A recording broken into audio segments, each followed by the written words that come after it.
Okay, so we talked about bats before, which were in the group Chiroptera. We're going to talk about Insectivora. So Insectivora is an old-fashioned grouping of animals, or mammals, I should say. If you happen to take a college-level zoology course, they tend to be more in the 300 level courses, like you take it as a junior or senior in college. They wouldn't teach it like this. But for high school mammalogy or even just biology, it's the purpose serves fine, because what they've done is they have done more DNA analysis, and they've taken this old grouping called Insectivora, and now they've broken them up into different groups. But either way, they are all similar in certain characteristics, but maybe not so much in ancestry, which is kind of what this grouping is implying, that they're all like related based on ancestry. But how are they relative in, or how are they related to each other in commonality is that they all eat insects, which is why they're called insectivora. So you can see the little top one, which is called the elephant shrew, the tree shrew right here, and the Dermoptera, which is a flying lemur. It almost looks very much like a bat. And they were all based in this group about 130 million years ago is when we find the oldest fossil. And so they definitely are primitive. And that's why they were all grouped together, having the same ancestry. But it looks like that might not be the case based on DNA analysis. So what is an insectivora? Hopefully with the name, you understand that they are, so vor means to eat or consume, and insect means obviously insect. So that's going to be their main food source. So they kind of get a bad rap as being primitive. I'm going to go ahead and play this little video here. Wish I could just move this consistently. Here we go. So he's going to be moving around a little bit. So insectivoras are considered to be very, very primitive. What makes them primitive? Well, if we look at their brain case, it's actually something called a smooth brain case. And it actually comes in compartments. So it depends on what animal we look at, like the shrew or the moles, which are all insectivoras. See these cute little shrew right here, digging through the dirt, trying to find little insects. You can see their brain doesn't have those convolutions that we usually associate with the brain. So convolutions are those curves and different compartments inside the brain. And here you can actually see it's smooth. So they're considered very primitive and maybe not so much, not so intelligent, but yet they've been here for 130 million years. So they must be doing something right. Here you go. You can see his little food source. So these guys are going to be going, there you go. See him eating? He's eating his little worms. Right, and that's what they're known for, eating insects, right? All right, or even other invertebrates found. Okay, so this is just a reference page where we're looking at different organisms. We probably won't do the last page where you have to go and identify. This would be done in class. I'm going to have you do another quick activity so you can do research. And of course, you're doing the note packet as you're watching this. But this was just a reference page for when we had it in class. All right, so talking about insectivora morphology. Morphology means shape. So what does their body shape look like? Well, they tend to be very small, and they have usually a long rostrum. The rostrum is that snout piece right there. So that tends to tell you, if you have a long nose, that you're able to smell very well. Hence us as humans, we have short snouts or non-existent snouts, and we can't smell very much in comparison to other mammals. So the other thing is that the fur usually consists of guard hairs that are very spiky. So a lot of times it could be modified as spines. And again, they even have a small brain case. Just as a reference over here, they have an excellent sense of smell with their long rostrum, but they also have a very poor eyesight. So you can tell this by their small eyes right here. The other thing that makes insectivoras unique is that their teeth are rooted. So they actually don't go, so teeth are rooted, so they do not grow throughout life. So what we mean by that is certain anatomy-defined species. So some species are open-rooted and they grow throughout life. So for example, horses, cows, they actually have teeth that are continually growing. So they are not going to have that. Their teeth are actually rooted. So what do we mean by that? That there's a root here and it doesn't grow throughout life. So very much like our teeth. So here's the root of a tooth. It's a little gross, I know, yucky looking, but that's rooted teeth. Some other mammals we're going to learn actually have teeth that continually grow, like elephants, horses, and many types of herbivores. So they look very similar in shape, morphology. Here is an insectivora, here is a rodent. And it would really be hard pressed to tell the difference between the two. You would say, okay, they're definitely related because they have the same body shape, but they are not rodents. So if we look at their skull, we can see that they definitely have differences. So here you actually see this arch right here, that's called the diastema. And that's actually going to be a space in between the front incisors and the back molars. So this is very typical of many herbivores, and rodents tend to be more herbivorous. Not to say they can't eat insects, but they tend to have that lifestyle based on their skull shape. You can also see this zygomatic arch. That's right underneath the cheekbone here. So here would be their eye. Here's their nasal cavity right here. So you can see that their muscle attachment and their eye is going to be a lot different format. They're actually going to have a stronger jaw muscle here for chewing and biting. So that their morphology and their skull shape is really going to be geared towards eating and chewing herbivorous material, plant material.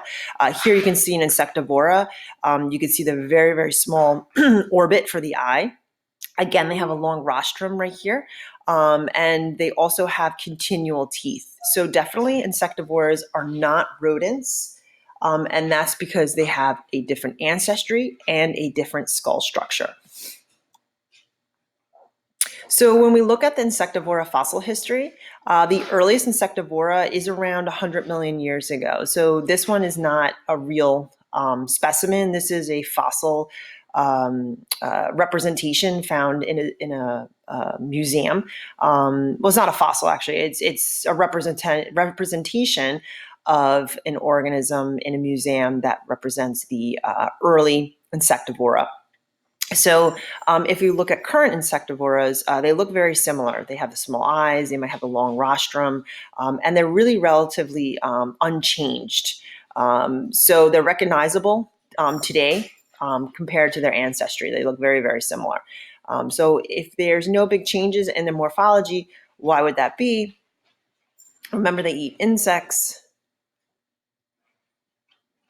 Good. So if you said that there's no big changes from ancient to now, right, that's because the insects haven't changed much. So insects, your food source, if they don't change, then why change what you have in order to capture them, find them, eat them, all of the above. So that's why we see relatively little change on insectivoras. So this tends to be the most common insectivora we're familiar with, hedgehogs. I'm going to just show you the one representation. You'll actually watch a movie next week. So some of these videos we're going to be looking at, or I'll be like gliding right through when we watch our PowerPoint, or when you watch a PowerPoint. But when you take next week's lesson, you'll be watching a movie. So even though you won't be watching it here on the PowerPoint, you'll be seeing all the conglomerate pieces of the movies in one showing next week. So here's our little hedgies, which they're known for. These are cute little babies, right? And there's actually 7 different genuses and 21 different species. Hedgehogs have barbless spines, so meaning that if they poke you and they get inside you, they're not going to stick inside you. So we're going to find out some animals like porcupines actually have barbed spines. So once they're in you, they are really hard to get out. Hedgehogs are also nocturnal, and they're mainly terrestrial. Some actually can climb trees very, very well. So you find hedgies in trees. And they tend to eat more than just invertebrate like insects. They actually can eat, they love eggs. So if you have one as a pet, they love eggs. They'll even eat fruit, vegetables, and carrion is meat. So they'll even eat little meat pieces. So they tend to be a little more omnivorous. All right, so you'll watch the hedgies in the other movie for next week. But again, this is the most popular hedgehog that we're familiar with.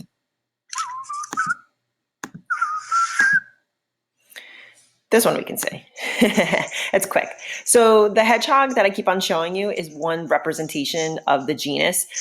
This is the dwarf hedgehog found in Africa and then made into a pet by doing breeding processes and trying to pick the best fit for pets, meaning that they're a little bit less, they're less shy. They'll come out when they're being held.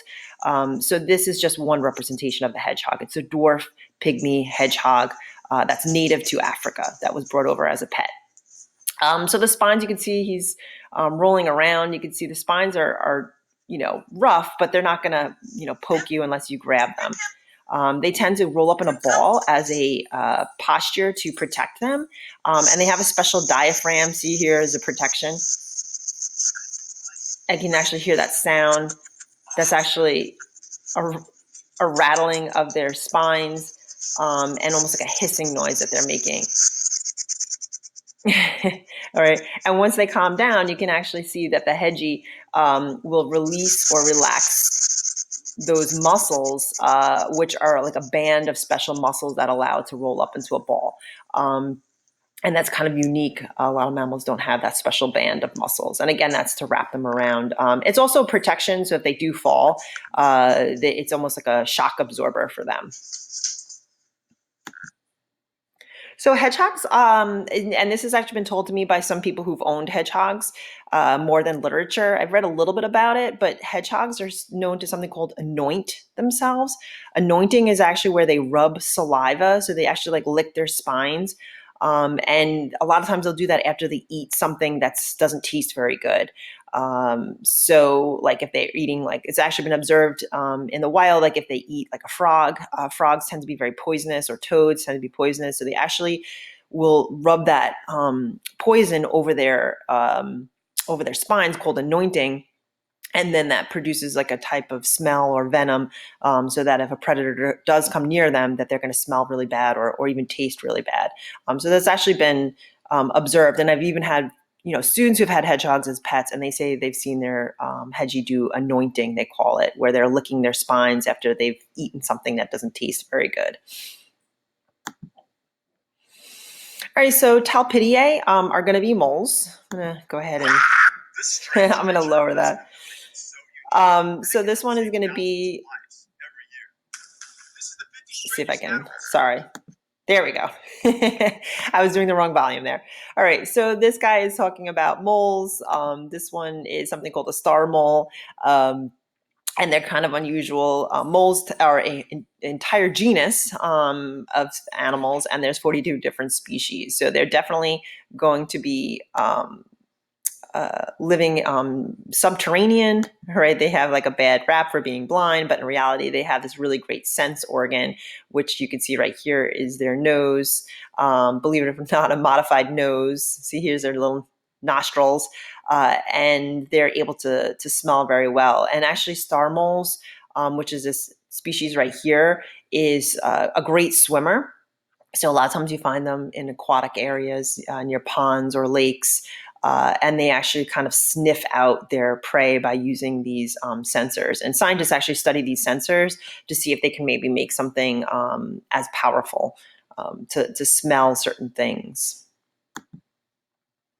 The other thing is that they have this unique pectoral muscle right here. So if you actually imagine your arms, your elbows are going to be by your skull, and then that's going to actually cause your humerus and your pectoral muscles to be shortened. You can kind of see here that you're going to go ahead and you're going to put that elbow right by your skull, and then you're going to have your arms more by your shoulders. So really what it does is it creates like a swimming motion. And if you see this guy, he's releasing this mole. This extreme modification of this pectoral girdle is going to allow it to rotate. So you can see he's rotating this muscle, and you can see he's trying to find a soft piece of dirt. He'll find it. There we go. See, he finds it, right? And you could just see this like almost like swimming action, right? So it's actually really fascinating because a lot of times we don't see this. I just found this video. It's hard to find videos on moles. They're not the most interesting creature for people to research. We tend to have more interesting, research on carnivores and primates and whatnot. But it's just amazing to see this change and modification inside the mammal body to almost swim through the dirt, and it's actually going to go ahead and push through using this modification. Okay, so This is another type of insectivora. It's called a desmin, which is the common name. Talpidae, again, is our moles. Desmins, I believe, might actually have their own grouping now, but either way, they are very similar to mole morphology, but probably not ancestry, looking at their DNA. These guys are extremely aquatic, meaning that they are always found near ponds and lakes. And they tend to live in Europe. There's actually some possibility that they may use echolocation to locate their prey. So that's why some people think that insectivoras may be related more to bats. And because insectivoras also do echolocation, they actually also use their snout as a snorkel. So that snout can be used like as a snorkel as they're swimming, right? And they have these strong feet that actually act as swimmers or fins.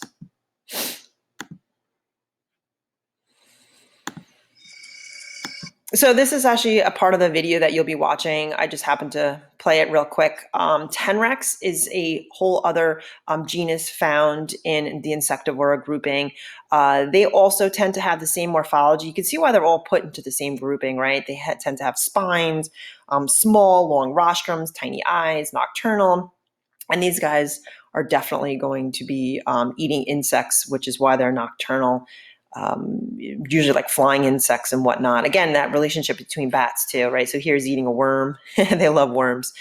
So tenrecs are found only in Madagascar. So this is bad news, only because when we find animals that are indigenous to just one location, we really kind of have to keep an eye on them to make sure that we preserve them because they're found nowhere else in the world.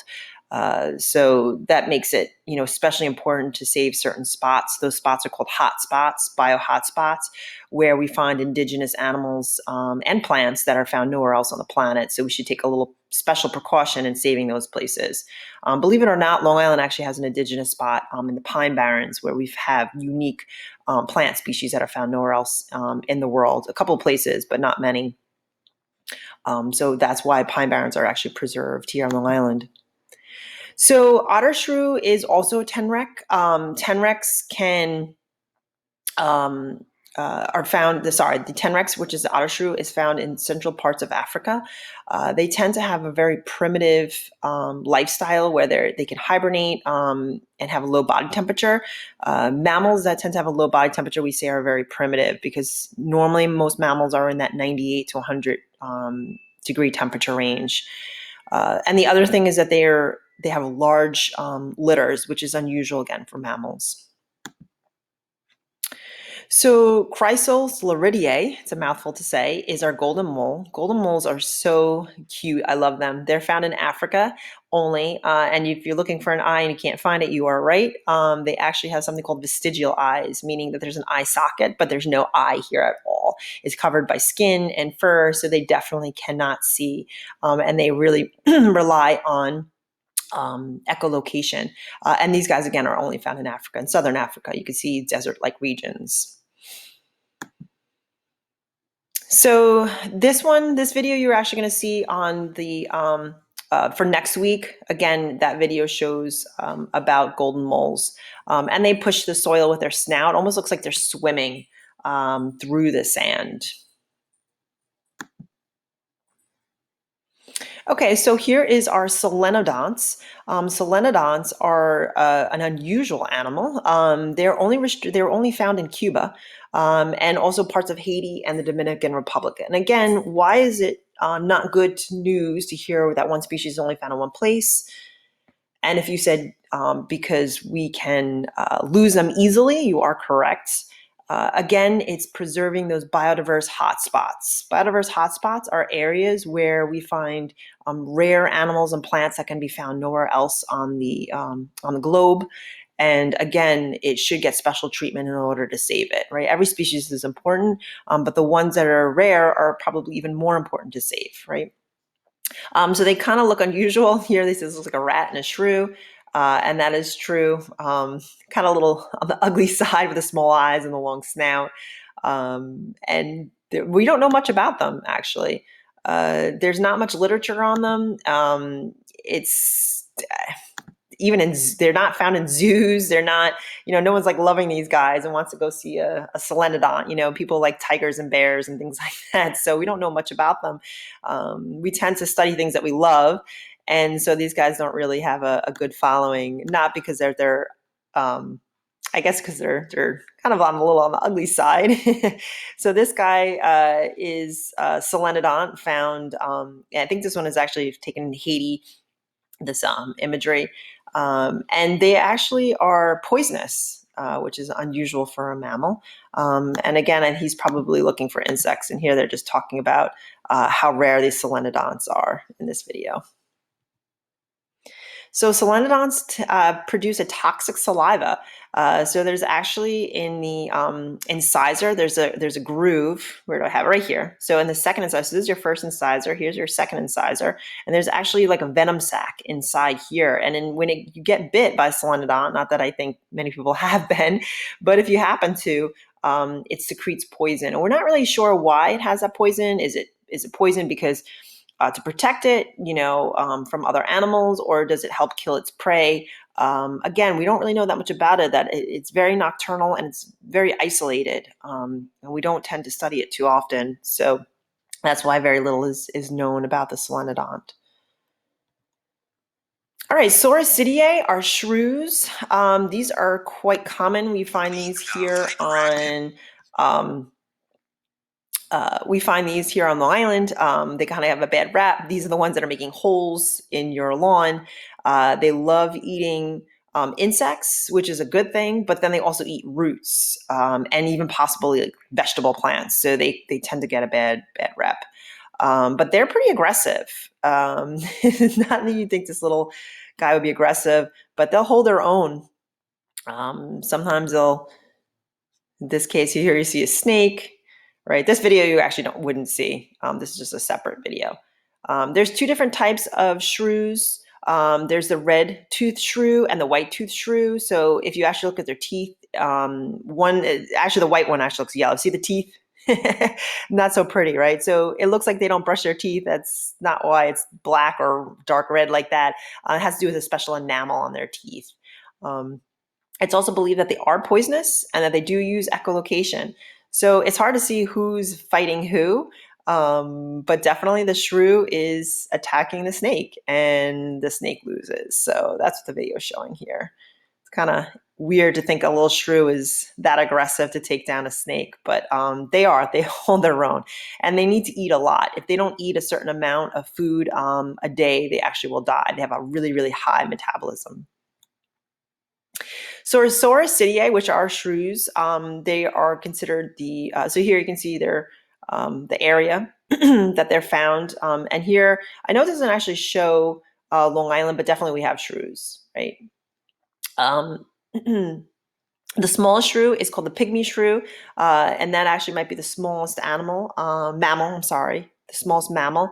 That and a bumblebee bat kind of win for being the smallest mammals. But pygmy shrew is like the size or the weight of like a penny, they say.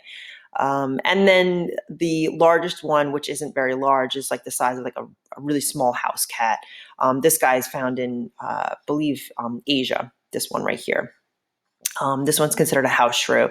So sometimes you find these animals near like people's homes. They'll go through the garbage, kind of like our version of a possum in Asia. So they're kind of invasive a little bit near the house. So Saurasidae actually use that high frequency sound, very much like bats, and we think that they might be related to bats. Unfortunately, they don't live very long, maybe 1 year, maybe 2 years. And a lot of times we'll find that they're near like ponds or lakes for their lifestyle. And it's actually been noted that they are poisonous, which is kind of unique for a mammal. Most mammals are not poisonous. And again, it has to do with their bite. They produce like a poisonous saliva. So again, if you got bit, you wouldn't die. It probably would just be like a sting, like almost like a bee sting. It would irritate you. Macrosolidaceae is the elephant shrew. So again, we changed the grouping, the name. It's not really a shrew, but it does have that name. And it's found in Central and Eastern Africa. So the video really shows good imagery of these guys. They're super cute. They actually run on both legs, the back legs, so they run bipedally. And they have that long, flexible snout, which is why they're called elephant shrews. And they kind of move it around like their snout. And they have larger eyes, so that tends to make them look a little bit cuter, I think. Again, we're very biased, right? What looks good, what doesn't look good. But they tend to be the video. Everyone tends to go ooh and ah on these guys. Yeah, so we'll watch that video when you see the movie. Scandentia is actually a tree shrew. This is where I was saying that things kind of get weird. They are put into the insectivora group because they eat insects and they're nocturnal. They tend to have the same morphology, small. This one looks more squirrel-like, and the eyes are actually obviously a lot larger. But tree shrews were put into the insectivora group, but we actually find out that that they actually they might not belong to that group. They've also were actually put into the primate group. He's kind of cute, right? Or she, looks like it's a female. This one's found in a zoo. So they actually have been put into their own separate group of animals. They really don't belong in the insectivore or the primate group. Cute, right? So here's Scandentia, and I'm telling you, it reminds me of Ice Age, Scrat, that squirrel. I feel like that's where they took their imagery from. These guys are only found in Asia, so India, China. Trying to move that thing. Let's see, hide. There we go. Oops. There we go. Just like class, right? Lots of mistakes. All right, so here you can see parts of India, southern parts of Asia is where they're found. Again, they tend to look like squirrels and act like squirrels in the sense that they are, found in trees and that's called arboreal. Again, they're not shrews, they're not primates, they have their own grouping, but we throw them into insectivores now just to kind of keep life simple. And they tend to have a shape like squirrels, but they eat insects mostly. Diurnal means that they're active usually in the morning or evening time. That's what diurnal means. So dermopteras are called flying lemurs. I'm not sure if this video is in the video that you're going to watch next week. Dermopteras are really, really difficult animals to study. They tend to be nocturnal. This one's actually being a little active during the day, and you can see a little baby in here. Extremely unusual to find anything on dermopteras. They're called colugos. They were considered bats or primates, and even an insectivora group. But again, some people want to pull them away from that. Their DNA tends to be unrelated to insectivoras, primates, or even bats. They're their own grouping. So this one's a quick video too. This one's going to show you dermopteras and how they move around. So they almost look like a bat, but if you look closer, right, here they're just showing you that they're using this new camera, which isn't so new anymore, but it was new back when they made this. There's this tiny little cameras. And it allows us to see close up these animals that are really, really hard to watch in the wild and to view, their lifestyle. So I can't remember when this video was made. You can see actually they have a really, really hard time walking on on the grounds. It's almost like it's impossible. You never find them on the ground. So the fact that they're caught and on the ground, he's not too happy about that. So he's going to go right into the trees where he belongs.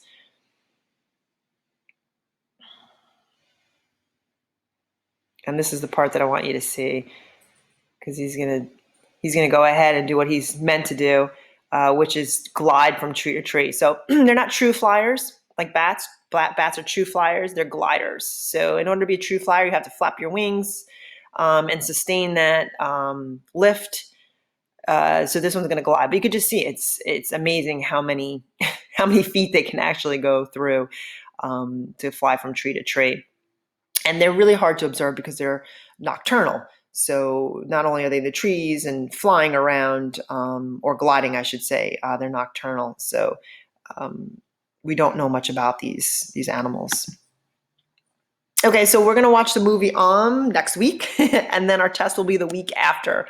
So I don't have those dates off for you. I'm sorry, but definitely next week we'll be watching the Insectivora movie, and then the week will be including after that will be bats and insects. I think that's actually gonna be beginning of second quarter. Um, so we're not going to do this worksheet. What I'd like you to do is I'd like you to, after you've done the notes, list 5 unique characteristics of Insectivora. If you'd like to use a PowerPoint, you can, or you can also use Google. That's fine. And then list 5 similarities that Insectivora share with other mammals. So this could be general things, right? What do all mammals have in common?